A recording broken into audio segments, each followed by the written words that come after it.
En México hablamos náhuatl, español, mixteco, 69 lenguas en total. Estamos orgullosos de nuestro multilingüismo. Asiste a la quinta edición de la Feria de las Lenguas Indígenas Nacionales FLIN 2021 en el Centro Nacional de las Artes de la Ciudad de México del 11 al 14 de agosto y sigue las actividades virtuales hasta el 30 de septiembre, porque las lenguas son cultura, son modos de vida, ni una lengua menos. Consulta las actividades en inali.gov.mx.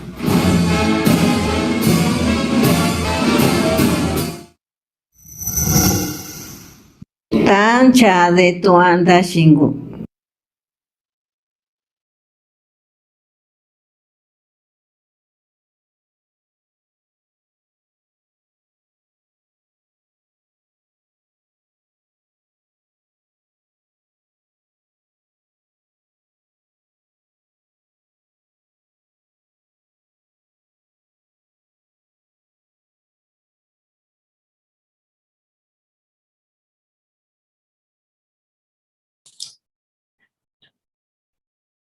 Buenas tardes a todas las personas que nos acompañan en el día de hoy.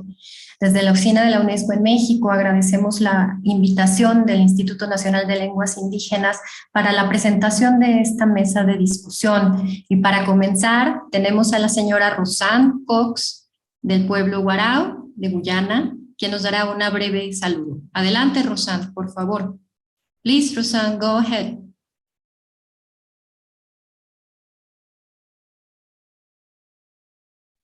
You're on mute, Rosanne. Rosanne, your microphone is muted. Could you open it, please?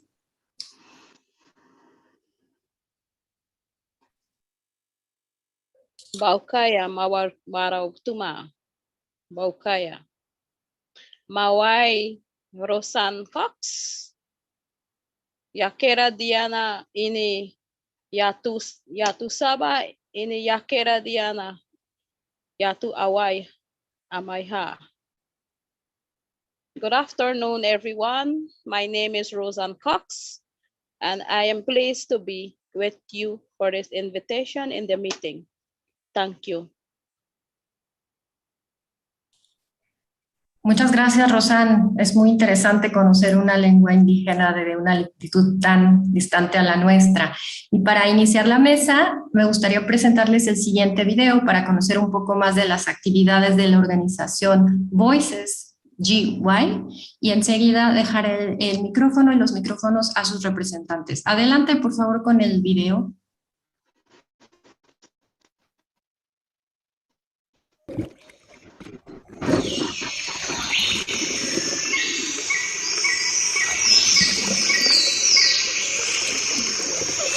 When these migrants first came, they came probably like overnight.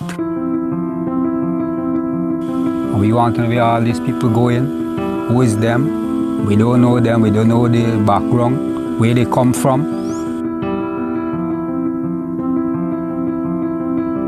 The one of the problem was that to communicate with them because they were Warao speaking. The children were just like sitting in the class wondering what is going on. I began to notice that, you know what, these children do not understand what we are saying. So it was a few of us who, the older people were like me and a few others, we are the people who had to communicate with them. The other teachers were like, if I know Warao, maybe we can teach you, you can learn something better.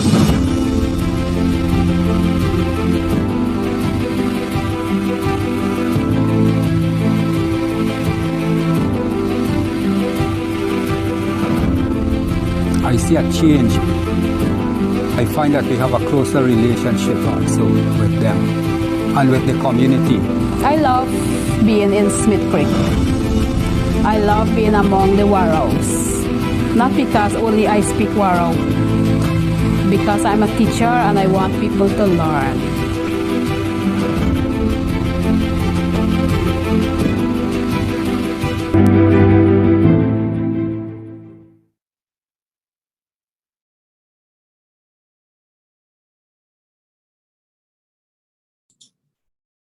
Muchas gracias. Adelante, por favor. Charlie Tockel y Cristian Vargas son representantes de la organización Guyana Voices y les dejo en este momento el piso. Adelante, por favor. Muchísimas gracias, Gabriela. Bueno, buenas tardes a todos y a todas. Mi nombre es Charlie, soy director de Voices GY. Muchísimas gracias por la invitación de UNESCO México y del Instituto Nacional de Lenguas Indígenas por estar aquí hoy día. Estamos muy emocionados por un proyecto que es un proyecto piloto que estamos terminando esta semana, ojalá con una extensión en los próximos meses. Ha sido una iniciativa súper única y sobre todo yo creo que es única en el sentido de que se han considerado las lenguas indígenas desde la perspectiva de migración, en un contexto de migración. Entonces, bueno, hoy vamos a hablarles un poco sobre este contexto y también para presentarles un poco sobre las oportunidades para apoyar las lenguas indígenas en Guyana que hemos ido encontrando, descubriendo durante este proceso. No sé si se puede ver la presentación.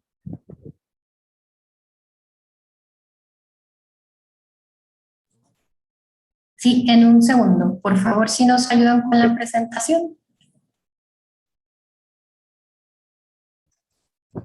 Bueno, mientras tanto aprovecho a presentar a mi colega Cristian Vargas, quien está aquí conmigo. Cristian, no sé si te quieres presentar.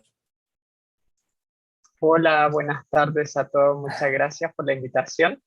Estamos muy contentos de ser parte de este conversatorio y bueno, esperamos que aprendan y podamos discutir también en torno a el impacto que tiene la migración y también en torno a las diferentes aristas del lenguaje en situaciones que hoy actualmente y también del mundo. Entonces, para comenzar, quizá sería bueno presentar un poco Voices GY, el trabajo que realizamos y dónde lo realizamos. Nuestra conexión no está muy buena, muy perfecta esta noche o esta tarde, así que no sé si estamos en el diapositivo correcto, pero sí podemos avanzar, por favor. Y al siguiente. Ya, creo que saltamos una diapositiva. No estoy 100%... no, disculpen. Bueno, entonces ya escucharon de todos los que vamos a presentar. Mi nombre es Charlie, soy director de Voices. Soy antropólogo social también. Vengo de Inglaterra, vivo en Guyana y bueno, algunos quizás van a conocer mi acento español de haber vivido en Chile también y trabajado allá en torno a las lenguas indígenas. Estoy aquí con Cristian, quien ya se presentó, nuestro gerente de proyecto de Voices GY, y al inicio escucharon de Roseanne Cox, quien ha sido una de las profesoras de este programa. Roseanne es Warao, enseña Warao, enseña alfabetismo en Warao en la comunidad de Smith Creek, aquí en Guyana. Siguiente, por favor. Entonces, Voices GY somos una organización sin fines de lucro. Somos una organización guyanesa. Somos una organización bastante nueva. Como van a ver abajo a la izquierda, registramos en 2019, empezamos a trabajar en 2018. Y nuestra meta principal al comienzo, y aún sigue siendo una meta fundamental, es poner en valor la diversidad cultural de Guyana. Guyana es un país extremadamente diverso. Vamos a mostrarles algunas imágenes de Guyana en un par de momentos. Pero durante estos 3 años hemos ido también enfocándonos cada vez más en apoyar a esa diversidad y la riqueza cultural desde el nivel de la comunidad. Entonces, todo lo que hacemos tratamos de hacerlo apoyando a comunidades vulnerables. Y justo en estos 3 años también ha surgido un tema bien importante en Guyana y en toda Latinoamérica, que es la crisis migratoria venezolana. Entonces, mucho del trabajo que hacemos y muchas de las comunidades vulnerables a quienes apoyamos han sido comunidades migrantes. Siguiente, por favor. Entonces, para los que no conocen Guyana, Guyana es un país relativamente pequeño en la costa norte de Sudamérica. El primer mapa, bueno, todos saben dónde queda Guyana, y después en el mapa a la derecha hay una zona en particular que es muy importante para esta presentación, que es la zona arriba a la izquierda, la punta noroccidental de Guyana, donde residen muchas personas Warao y muchas comunidades Warao, y donde han migrado muchas comunidades de Warao venezolanos. Esta región se llama, tiene dos nombres, la región 1, que es el nombre más fácil para usar, o todas las regiones de Guyana tienen un nombre relacionado a los ríos principales que fluyen por el territorio. Entonces, Birima-Waini es el otro nombre de la región. Siguiente, por favor. Y como comentaba, Guyana es un país extremadamente diverso. Pese a ser un país bastante pequeño, tiene una diversidad de culturas impresionante. Tiene una diversidad biocultural, digamos, sociocultural también. Tiene montañas, selva, tiene sabana, pero también tiene poblaciones de personas de la India, muchos descendientes de personas de África y muchas personas de China, además de una población autóctona de personas amerindias del interior de Guyana. Siguiente, por favor. Entonces, esta presentación es para presentar nuestras experiencias con un caso bien particular de migración, que es la migración de personas indígenas de Venezuela. Entonces vamos a enfocarnos en como 4 partes para esta presentación. Primero vamos a hablar un poco sobre quiénes son los Warao. No son las únicas personas migrantes indígenas de Venezuela quienes han venido a Guyana, sin embargo son el grupo principal, el grupo mayor. También vamos a hablar o tocar el tema de la migración venezolana y específicamente el rol de las personas Warao en esa migración. Después vamos a enfocarnos en el proyecto que hemos realizado. Es un piloto bastante corto. Justo esta semana estamos haciendo las graduaciones en las 2 comunidades donde hemos realizado este piloto. Pero creemos que es algo bastante interesante y que tiene mucho que decir sobre el futuro de la migración. Y finalmente vamos a tocar este tema de lenguas migrantes, que es justamente eso, que viene en el futuro para la migración, para las lenguas indígenas. Entonces, siguiente, por favor. Y si puedo pasar a Rosanne para contarnos un poco sobre los Warao. Rosanne, could you tell us a little bit about who are the Warao, please?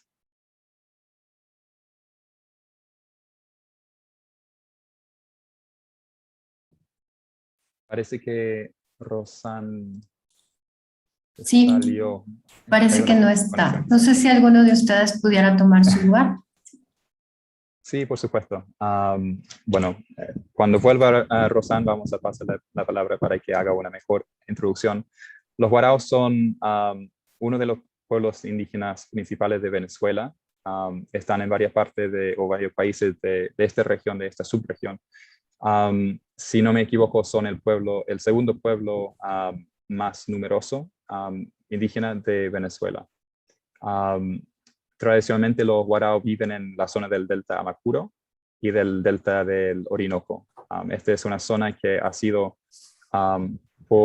principalmente por razones geográficas, fue una de las últimas regiones de Venezuela y de Guyana que se penetró en cuanto a la colonización, que los estados venezolanos y guyaneses tuvieron muchas dificultades para acceder a estas zonas. Por lo tanto, se ha mantenido bastante la lengua y la cultura de estos pueblos, al menos hasta hace unos 60 años atrás, donde empezaron a colonizar más la zona. Siguiente, por favor.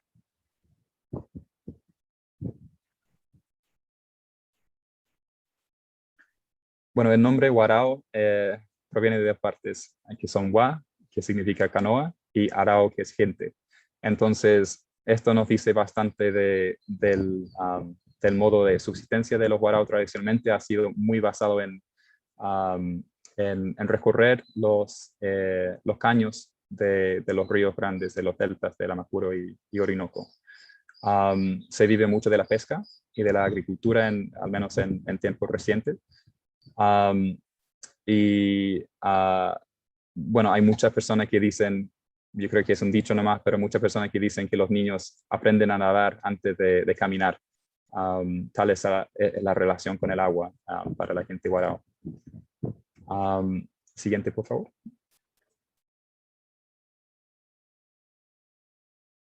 Comenté un poco sobre la distribución geográfica. Aquí se ve la zona en roja, es la zona tradicional donde viven los guarao. Hay algunas comunidades en la frontera con Surinam, entre Surinam y Guyana, que se ve abajo a la derecha. Pero la mayor parte de los guarao viven en Venezuela. Aproximadamente 90% de los guarao han vivido en Venezuela. También en la zona costera de Guyana y también en algunas partes de Trinidad y Tobago han vivido los guarao tradicionalmente. Siguiente, por favor.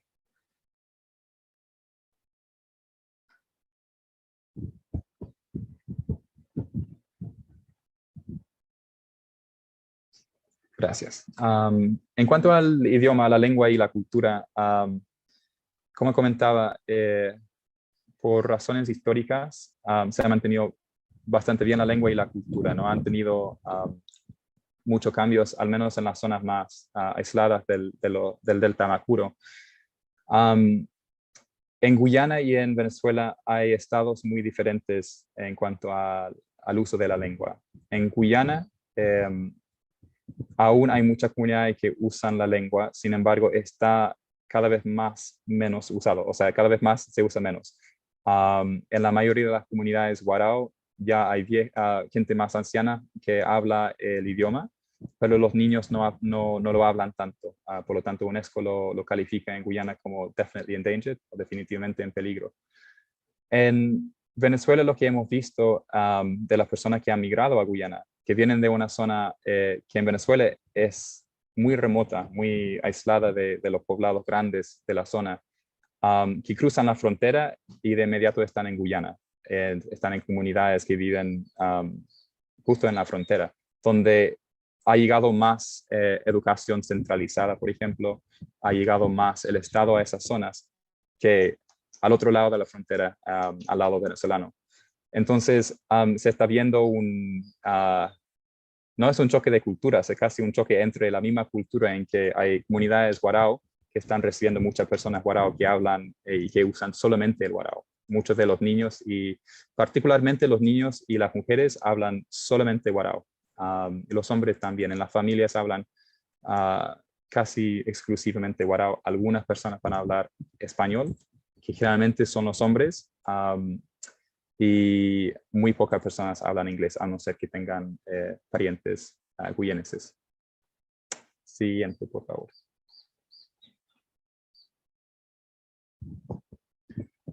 Entonces, para esta parte voy a pasar a Cristian para hablar un poco sobre la migración venezolana y lo que eso implica para la población guarao. Gracias, Charlie. Bueno, un poco para explicar también el contexto de cómo se ha dado este movimiento de la comunidad guarao entre estas zonas también, que no específicamente con Guyana solamente, sino que también con otros países, por ejemplo, como Brasil y Trinidad y Tobago, que están próximos a Venezuela. Entonces, desde hace un par de años, el éxodo venezolano, ¿no es cierto?, ha empezado a aparecer en varios medios de comunicación, como hemos visto, dada la situación sociopolítica del país. Entonces, pero siempre cuando nosotros preguntamos a los guarao de cómo ellos identificaron que tenían una necesidad para migrar, es un poco diferente la respuesta en torno a las necesidades que encontraron como personas viviendo en lugares urbanos. Por ejemplo, principalmente en la escasez de sal y escasez de materiales para la pesca, hace que muchas de estas comunidades indígenas tengan que migrar hacia otros lugares como Guyana. Como bien explicaba Charlie, hay muchas comunidades en Guyana que son muy próximas a las comunidades guarao venezolanas. Entonces esto facilita ese proceso y además es una zona donde es un territorio guarao, también como mostramos en el mapa con la zona en rojo. Entonces, para ellos es moverse dentro de su territorio que es ancestral, ¿verdad? Y que hoy en día existen barreras geopolíticas, ¿verdad? Que les impide un poco o le imposibilita o le es un poco más difícil moverse entre estas fronteras. Pero este es un proceso que para la comunidad Warao, que es una comunidad o un pueblo nómade, ha sido como tradicional moverse de un lugar a otro. Siguiente, por favor.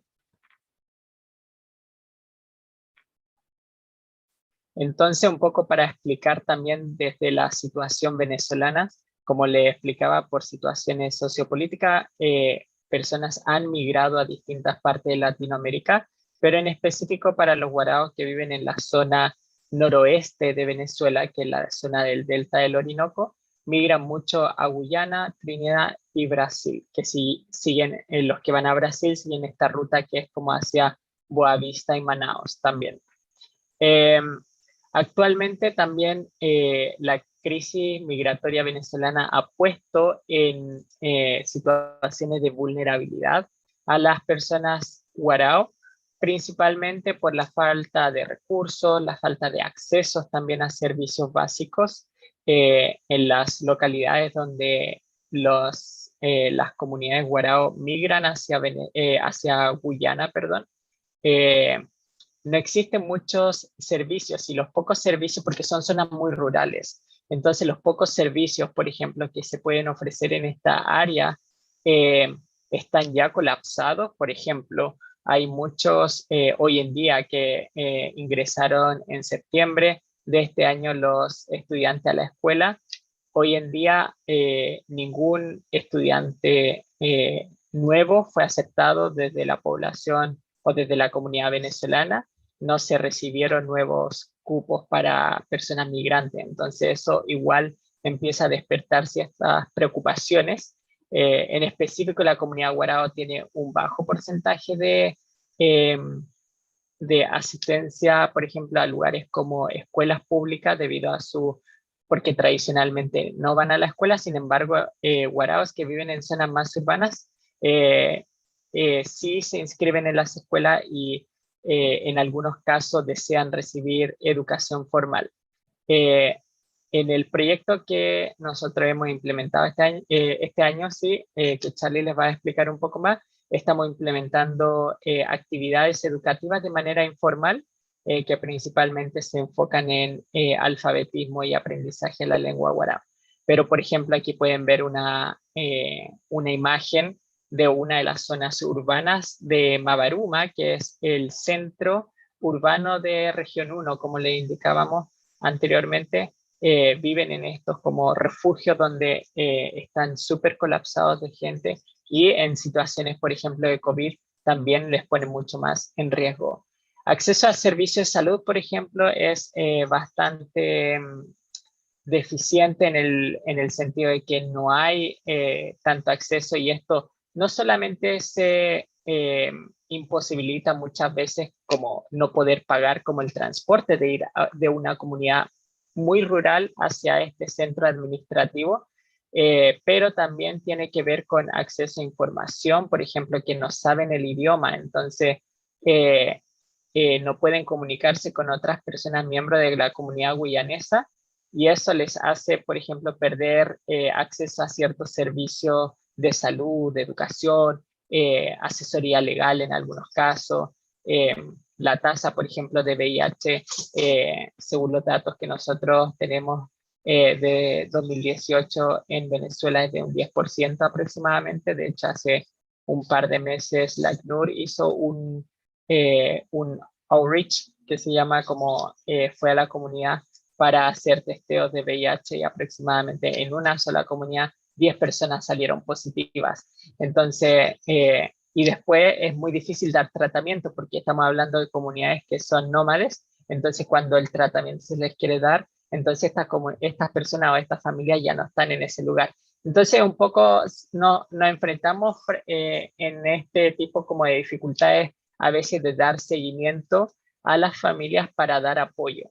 Y eso se complejiza desde el punto de vista de organizaciones civiles, gobiernos, agencias internacionales de desarrollo que intentan apoyar a estas distintas comunidades. Pero sin embargo, dentro de las comunidades que vamos a hablar en un momento, son un poco más estables, ya que debido a la crisis en Venezuela, entonces se han estabilizado un poco más en Guyana y no han decidido volver a esas comunidades venezolanas por ahora. Siguiente, por favor.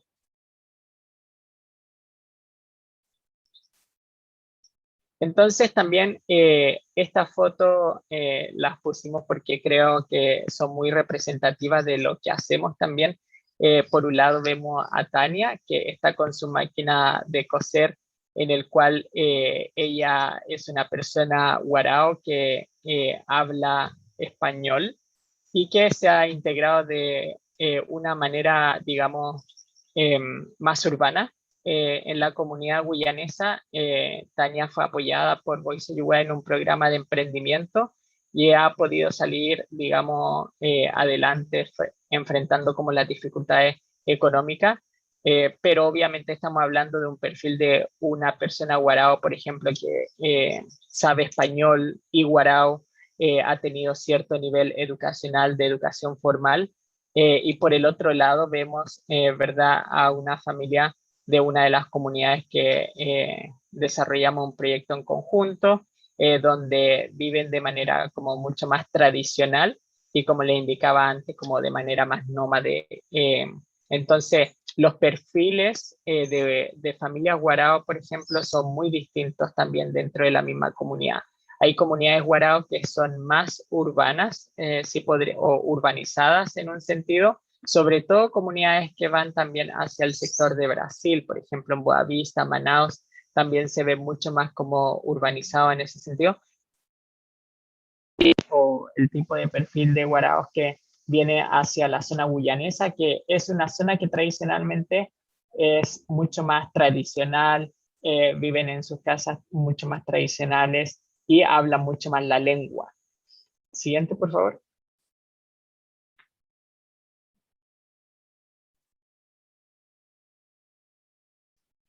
Entonces, con esto la migración además pone en jaque algunas preguntas que son bien claves en torno a migración de personas indígenas, porque tenemos que tomar en la balanza si es que primero son migrantes, si es que primero son indígenas, por ejemplo, cuáles leyes o cuáles tratados pueden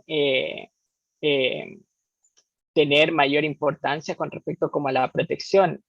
Nosotros consideramos que primero, ¿no es cierto?, una persona vivió un estilo de vida tradicional y viene de una comunidad tradicional además, y que creemos que ser indígena es aún más importante quizás que ser migrante, pero eso no se puede determinar, digamos, por tener ciertos indicadores. Entonces aquí los problemas son complejos porque estamos hablando de diferentes sistemas de protección para un tipo de comunidad o un tipo de persona en específico.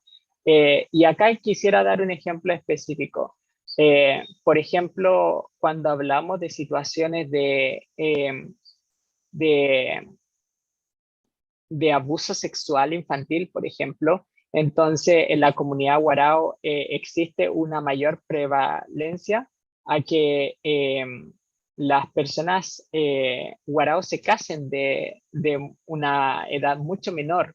Entonces, en este sentido, hay que tener a veces como en consideración factores que son como tradicionales. Sin embargo, tenemos que hacer un match, podríamos decirlo, también con regulaciones que aplican a cada uno de los países donde ellos están migrando, pero es muy importante considerar en cualquier tipo de acción judicial o cualquier tipo de acción de protección social las formas tradicionales de vida de las personas migrantes. Como le indicaba, esta zona de Guyana con Venezuela ha tenido tradicionalmente una cara como de migración pendular, es decir, que las personas se mueven entre estos territorios muchas veces en búsqueda de nuevos terrenos para cultivar, por ejemplo, yuca, que es un producto alimenticio que es muy importante para la comunidad Warao. Muchas veces, incluso hoy en día, afectados por diferentes desastres climáticos, incendios, etcétera, también se van a producir nuevos movimientos migratorios de comunidades indígenas, especialmente en la zona del Amazonas, y a veces incluso por escasez de agua tienen que mover a otros territorios. Y también algo muy importante es que algunas veces también se han establecido comunidades o familias guaraos en Guyana o en Venezuela también, en donde actualmente, por ejemplo, muchas familias guarao venezolanas tienen conexiones o familiares guarao en Guyana. Entonces existen estas conexiones familiares y eso incrementa el lazo, digamos, entre estas familias para lograr decidir finalmente entre migrar a Venezuela, migrar a Trinidad y Tobago, migrar a Guyana. Un factor muy importante es si es que ellos tienen, por ejemplo, familia viviendo ya en esta zona. Entonces, estas migraciones muchas veces ocurren dado que hay ya comunidades establecidas desde hace algún tiempo en Guyana o existen lazos familiares, entonces las personas migran hacia estos lugares. Y en Guyana es de especial importancia y en este sentido como organización hemos sido bien precavidos porque la zona donde ellos también se mueven, esta zona en el borde Guyana-Venezuela también es una zona en reclamación. Entonces eso igual complejiza a veces desde el punto de vista geopolítico algunas acciones, especialmente podría verse que en algunas situaciones generen como xenofobia, situaciones de xenofobia en algunas comunidades o incluso disminución al acceso, por ejemplo, a algunos servicios gubernamentales. Entonces, dado que no se quiere como promover como la asistencia venezolana en una zona de reclamación, entonces ahí es donde muchas organizaciones intentan como suplir ese como falta de servicio, dando como otros tipos de ayudas sociales también a estas comunidades. Siguiente, por favor. Entonces ahora mi compañero Charlie les va a hablar sobre el proyecto en específico y sobre el proyecto de educación intercultural bilingüe y sobre un poco más de la lengua guaraní. Sí, gracias, Cristian. Bueno, el proyecto en sí surge de un largo trayectoria, en verdad. El piloto en sí ha sido solamente los últimos 5 meses. Sin embargo, el proyecto tiene su comienzo hace ya más de 2 años. Siguiente, por favor.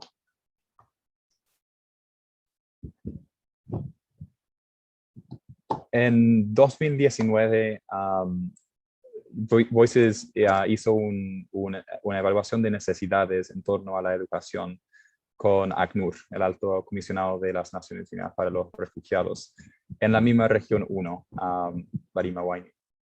En ese entonces hicimos más de 400 entrevistas, o hablamos con más de 400 personas, incluyendo profesores, gente del Ministerio de Educación, padres, hicimos grupos focales con niños en varias escuelas y con las comunidades de guarao venezolanos en torno al acceso y la calidad de la educación que estaban recibiendo. Este fue el primer estudio que se realizó en torno a la educación en la región 1. Entonces fue un estudio bien importante y informó mucho de lo que siguió después, en particular la clase de inglés que ACNUR ha estado haciendo desde esa fecha.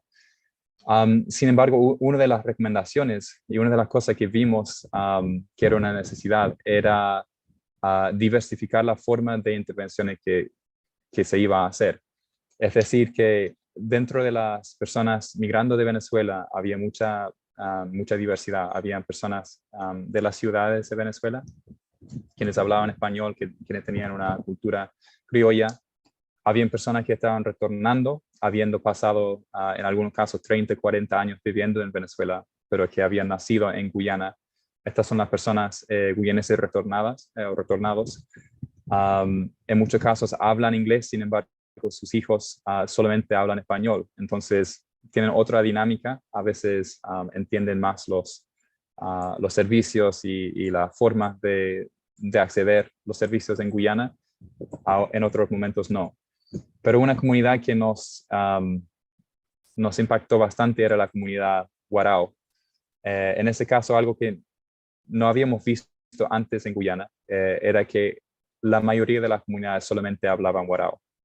Entonces, nos pareció que dar la misma forma de intervención para apoyar en este contexto humanitario a las comunidades Warao no iba a ser una respuesta totalmente coherente.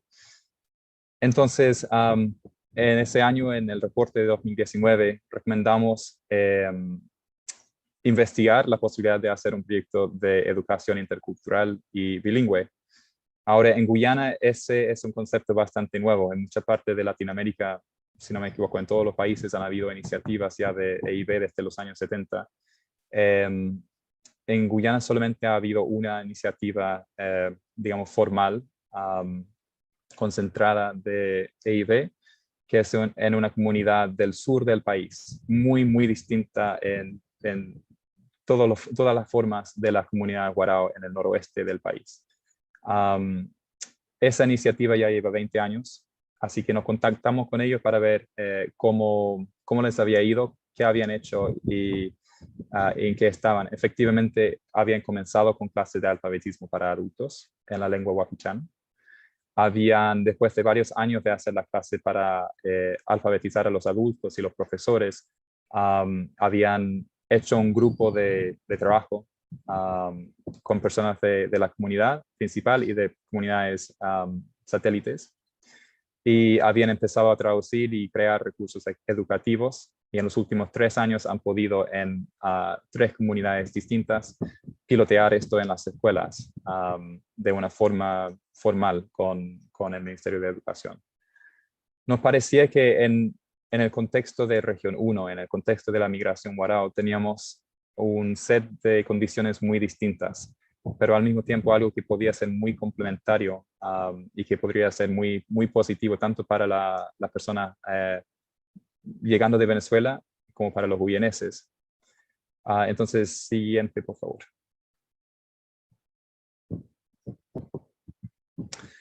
Entonces empezamos a trabajar en una forma de hacer esto.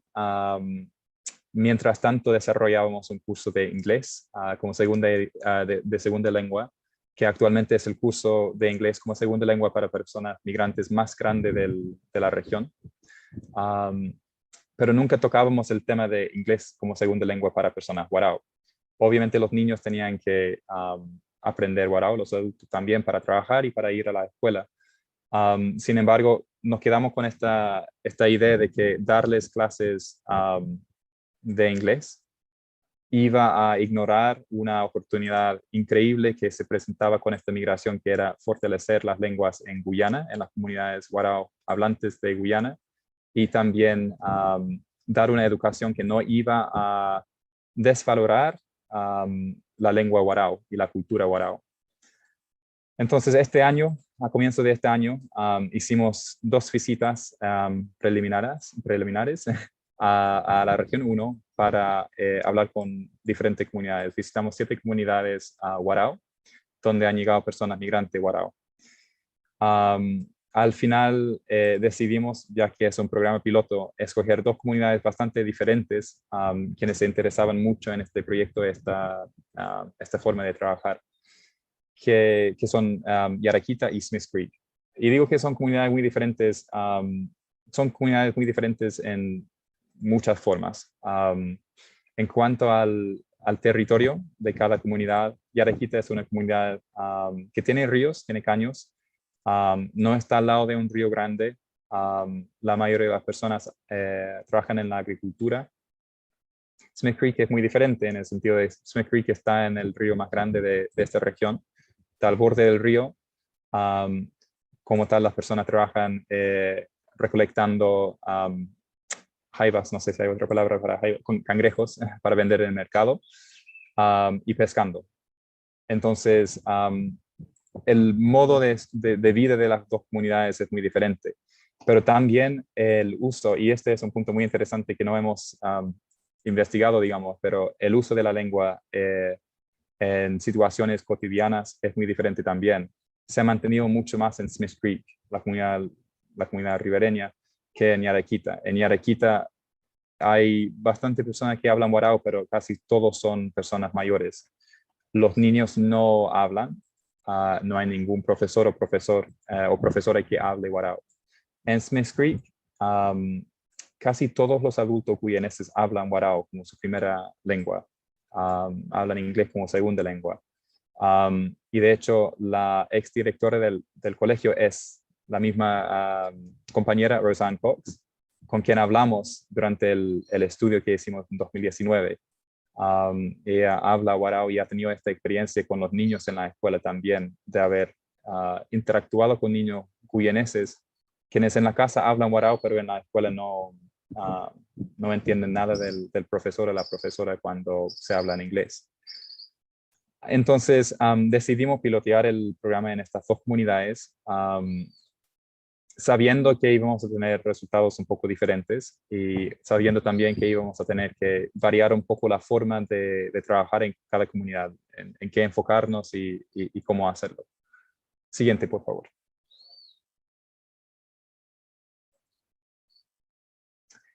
Ahora, al comienzo de la presentación dije que Voices tratamos de hacer todo desde la comunidad y esto no es diferente. Pese a que la idea inicial de hacer un programa EID vino desde afuera, vino de nosotros quienes trabajamos en Georgetown, lo presentamos en cada comunidad, explicamos esta idea, explicamos algunas experiencias, tanto la experiencia en Guyana como experiencias internacionales con EID. Y le presentamos esta idea de que si se trabaja poniendo primero la lengua warao, todo lo demás que va a ser ESL, que es inglés como segunda lengua, o acceso a la educación formal, podría ser mucho más fácil y también la lengua warao podría preservarse más y mantenerse más, no es la forma de decirlo, pero más relevante en el día a día, por tener letreros o información oficial en warao y poder entender, leer, escribir en esa lengua, iba a crear más oportunidades para mantener la lengua en uso y no reemplazarlo con el inglés. No decir que las personas solamente pueden recibir una educación o tener justicia si hablan inglés. Entonces explicamos esto y recibimos una respuesta favorable de cada comunidad. Propusimos en conjunto que se escogieran las personas de los grupos de trabajo ellos mismos. Entonces no queríamos tener un rol aquí sin conocer bien las personas, de entrevistar a las personas y escoger nosotros quienes deben formar parte. Sin embargo, sugerimos unos criterios que se debían considerar. Por ejemplo, que necesitábamos al menos una persona que podía escribir, y necesitábamos también personas que podían hablar warao y español y también warao y inglés. El idioma común es warao. Entonces todas las personas que se ven en esta foto, que son 9 personas, hablan warao. Entonces de esto se crearon estos dos grupos de trabajo, uno para Yarequita y otro para Smith Creek. En Yarequita son 5 personas. 3 son warao venezolanos y 2 son warao guyaneses. En Smith Creek son 3 guyaneses y una persona retornada, warao, que había vivido toda su vida en Venezuela antes de volver a Guyana. Siguiente, por favor.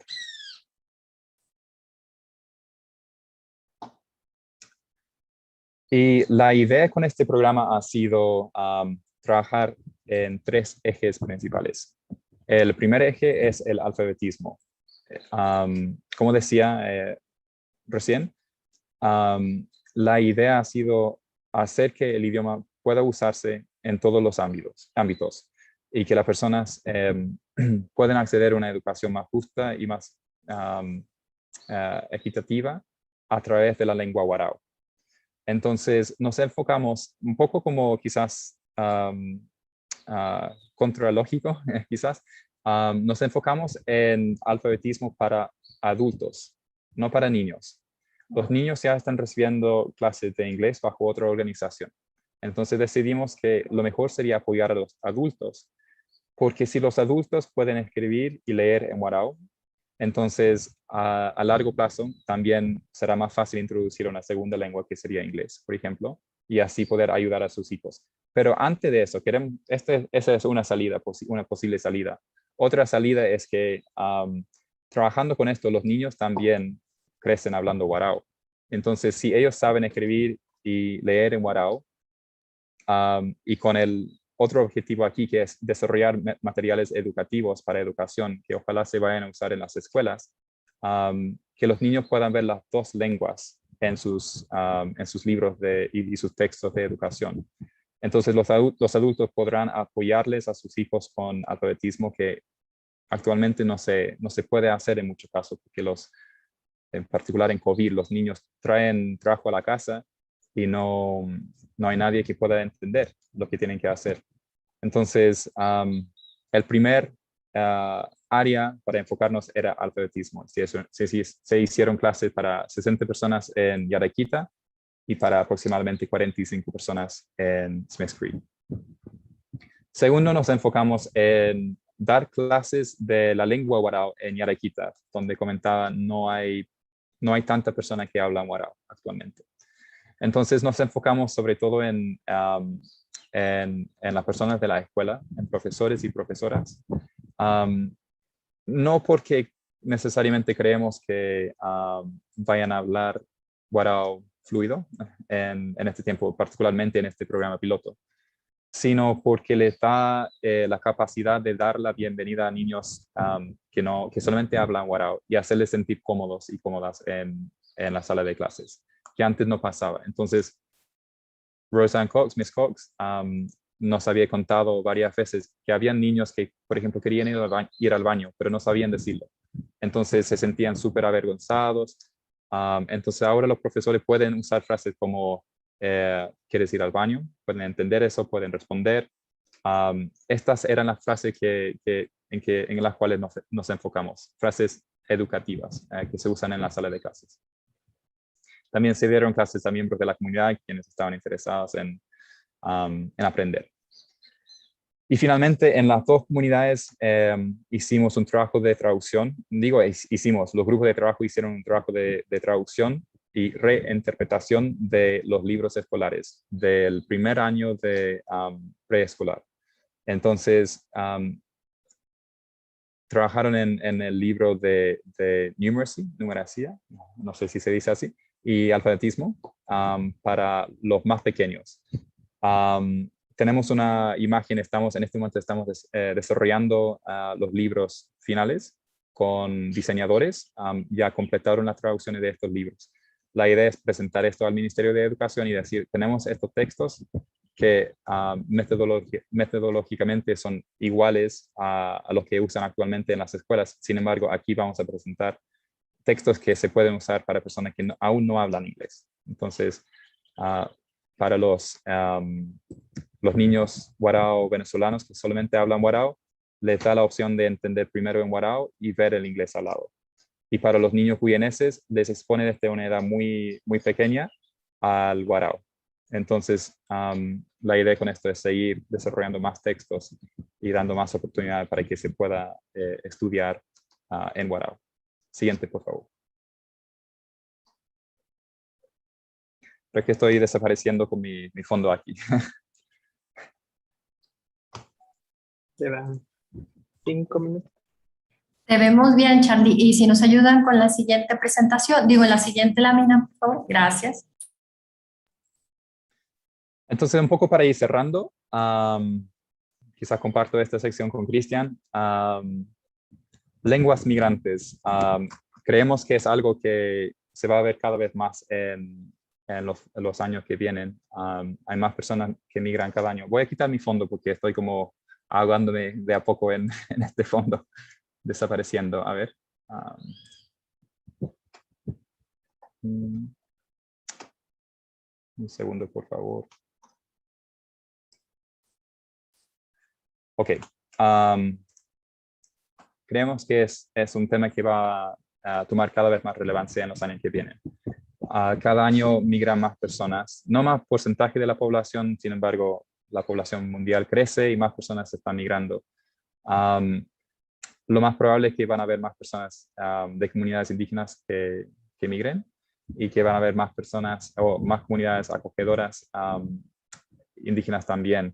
Esto presenta una situación en que para policy makers, para personas que trabajan en hacer la política pública, hay que tomar hay que trabajar de una forma muy inteligente en cómo se puede incluir a todos y todas las lenguas en las políticas que se creen. Y aquí van a ver dos palabras en la pantalla, Hisaka y Hisaka. Son la misma palabra, significa uno en Warao. Era algo que nos dimos cuenta al inicio del programa, que hay dos formas de escribir. Está la forma fonética en español, que es la segunda, Hisaka con J. Entonces los Warao que saben escribir, que vienen de Venezuela, escriben así. Pero los guyaneses no tienen una forma estandarizada de usar la lengua, de escribir la lengua Warao. Entonces dicen Hisaka y lo escriben así, porque en inglés se pronunciaría así. Entonces, hay muchos desafíos en esto que se presenta la migración, que quizás no existe sin este tipo de contexto. Siguiente, por favor.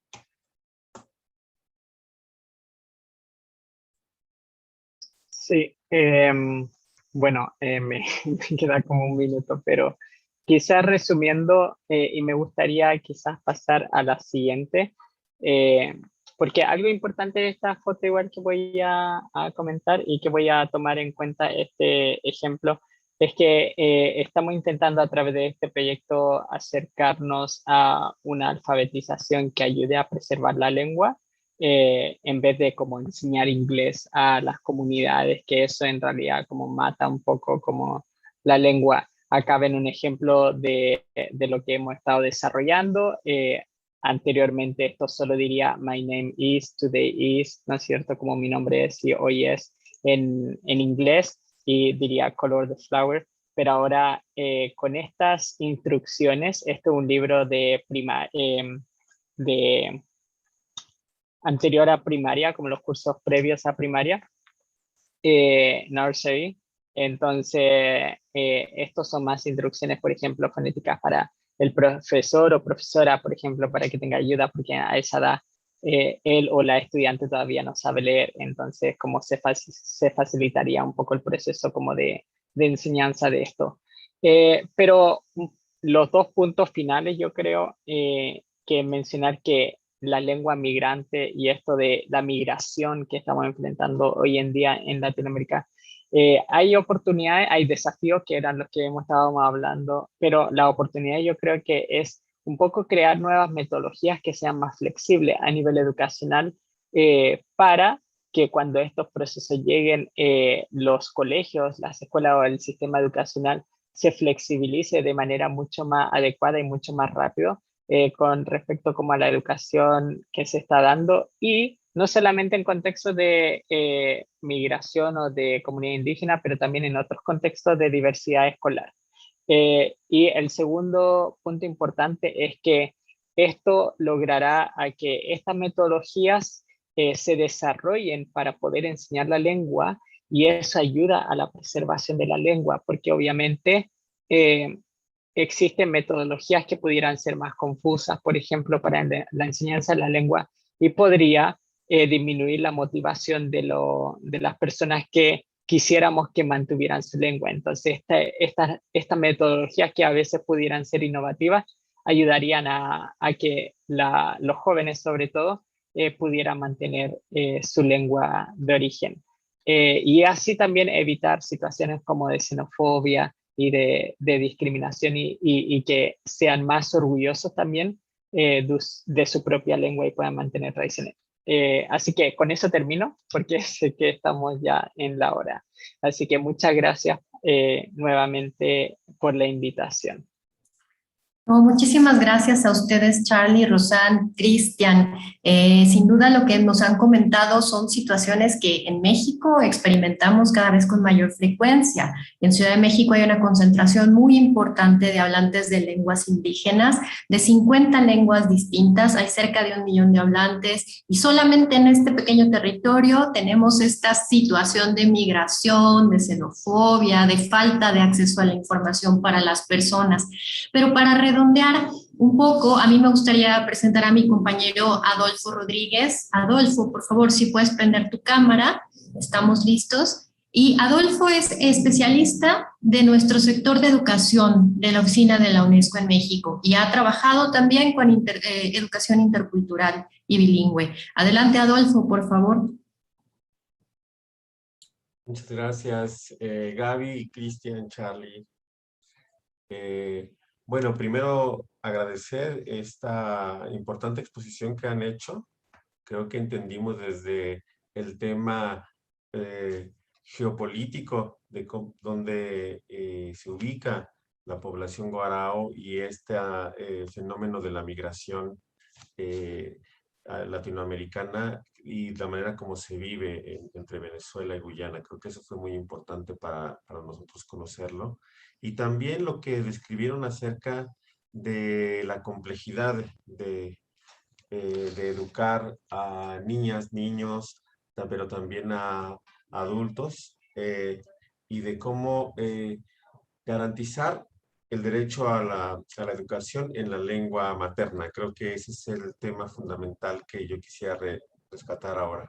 Como saben, el derecho a la educación es un derecho universal, fundamental, pero también hacerlo en la lengua materna es parte de los derechos humanos de todas las personas. Entonces, creo que es necesario felicitarlos por este esfuerzo que están haciendo, que tiene mucha complejidad porque tiene muchos factores, ¿no? Porque no solamente es el asunto de la educación propiamente de la lengua, sino también han descrito otros elementos como el trabajo, por ejemplo, la participación de las personas adultas en la formación de los niños y de la juventud, pero también el asunto histórico, la cultura, varios elementos que allí están confluyendo y que hacen de esta práctica de preservación de la lengua un asunto muy interesante, pero también con varios retos, ¿no? Y yo quisiera apuntar brevemente algunos de ellos.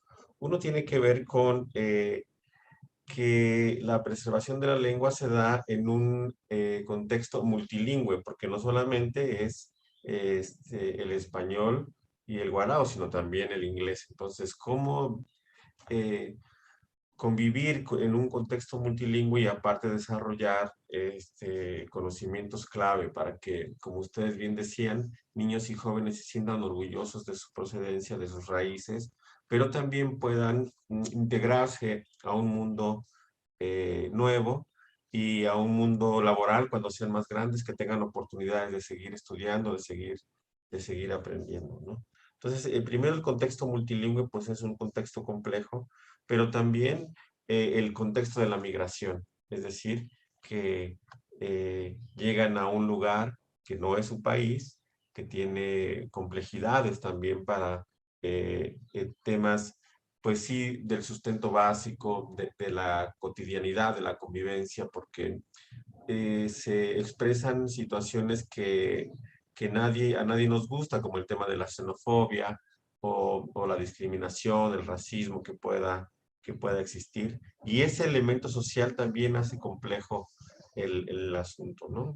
Y un tercer elemento, un tercer reto es propiamente el educativo, el del trabajo ya en las aulas, y que sufren esas dificultades la mayoría de los pueblos indígenas del continente, que es la falta de materiales, la falta de docentes y metodologías específicas. Entonces, yo creo que esta experiencia que ustedes tienen, este piloto que han desarrollado, desde el diagnóstico hasta la traducción de materiales, es muy importante sistematizarlo, documentarlo y poder difundirlo a otras comunidades alrededor del continente. Creo que esas cosas que comparten los pueblos indígenas y ahora en este contexto de migración, pues requieren experiencias inspiradoras, experiencias que motiven a seguir trabajando pese a la dificultad. Y como bien dijo Charlie, este fenómeno va a seguir creciendo.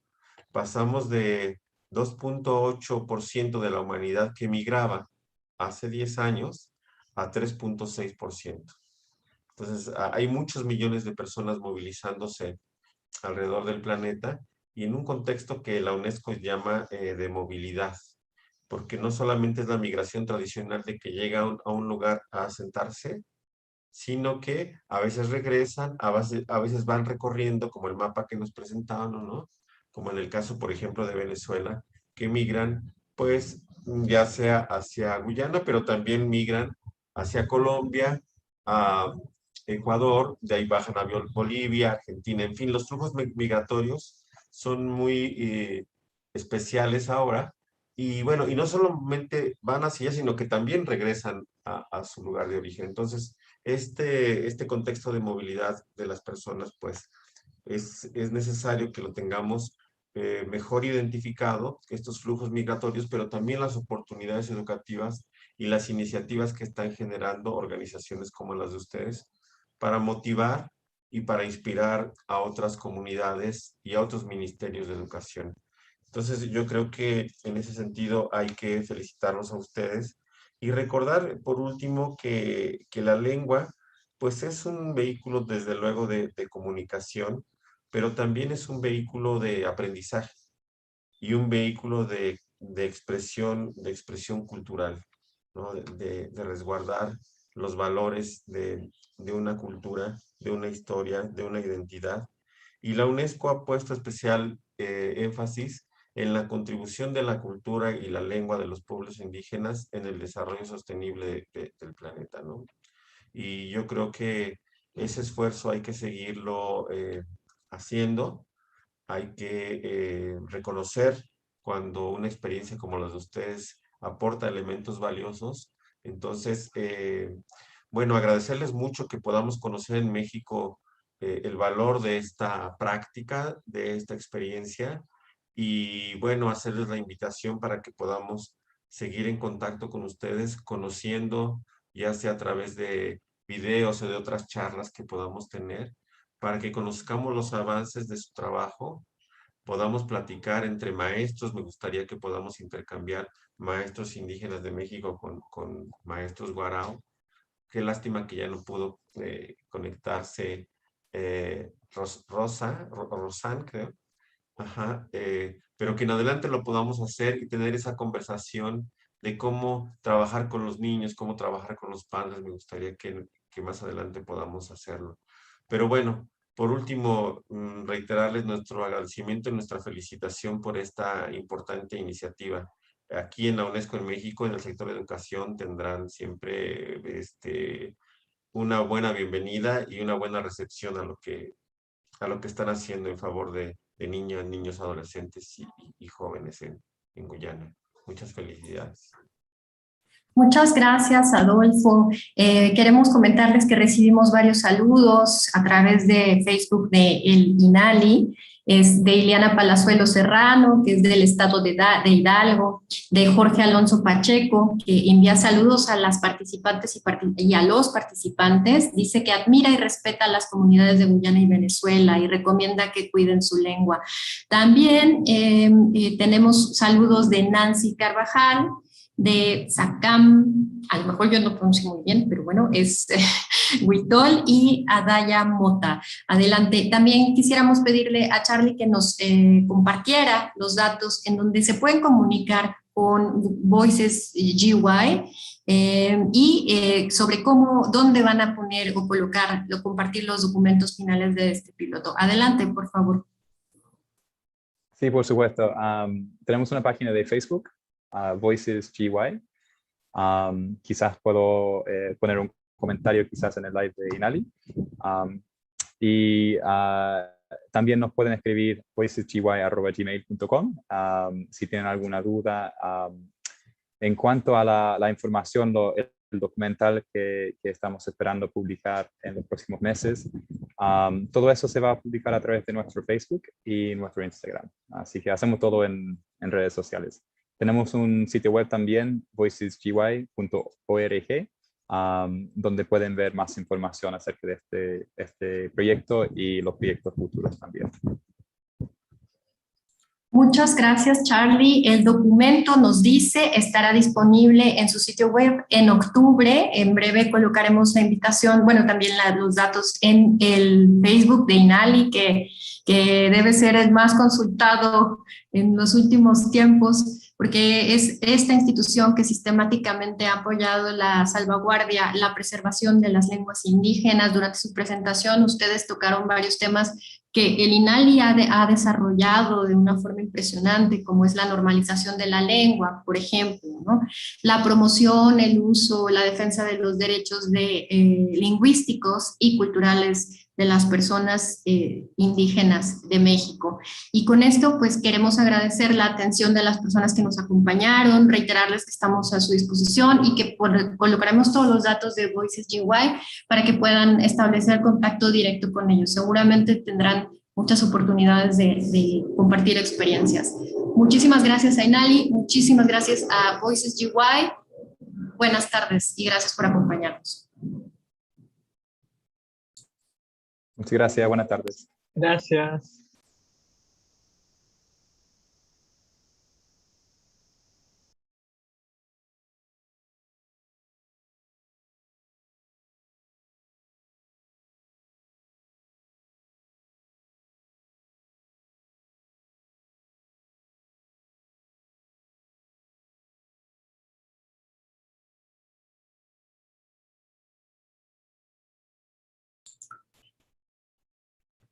Parece que todavía estamos en transmisión. No, ya está. Muy bien.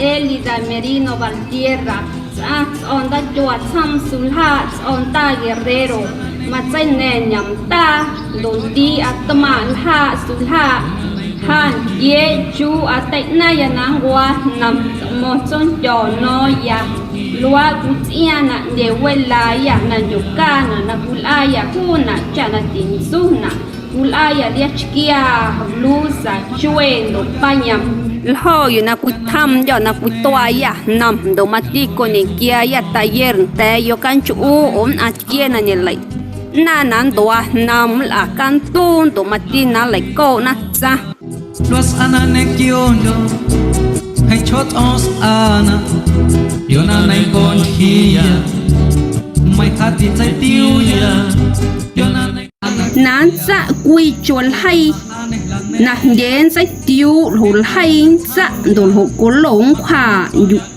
sinh đẻ hên tọ nán thọ nằm sinh đẻ thọ nằm sai đà dụ nán ở xe sai chạy cán chạ nè sinh đẻ ở xe mà nán tọ quá nè tiempo nán dạ quy chul hay kia chỉ ở nhảy chỉ nán dạ quy chul hay nán kế ta trên đây chuối le wa đi du na ne kion chikia ima ana chuối hay de nam mo na ja shaina dan cho da tio am ha perdidamente me enamoré de ti solamente. Lo yuna quintaya, tiana ha wilaya. Manekia na ndena kial wa yo yuna kuntia yo video wa do mainto a na lek ma yo tiana wilaya han ang kuenyam ta. Shanam a nena nek ang William tena wa yo número 741-127-0102 Tomatín número 741-145-39-23 kial wa yo.